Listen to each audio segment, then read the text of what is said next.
আলিফ বা তা সা জিম আলিফ বা। আজকে পড়া না হলে দুইটারই খবর খারাপ আছে। হুজুর আমি অনেক দূর থেকে এসেছি, আমাকে একটু পড়াবেন?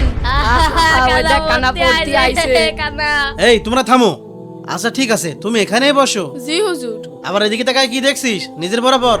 আলিফ বা তা সা জিম আলিফ বা তা সা।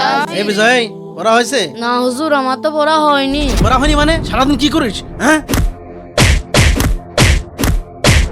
কাল থেকে পড়া না হলে খবর খারাপ আছে। এই অন্ধ, তুই পড়া দে।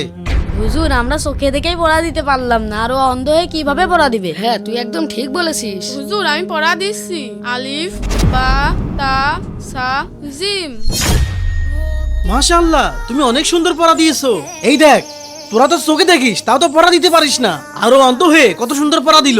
শোন, ও অন্ধ হলেও ও কোরআনকে মন থেকে ভালোবাসে, তোদের মতো না। আর শোন, একটা কথা সবসময় মনে রাখবি, কাউকে নিয়ে মজা করা ভালো নয়, এতে আল্লাহ তাআলা অসন্তুষ্ট হন।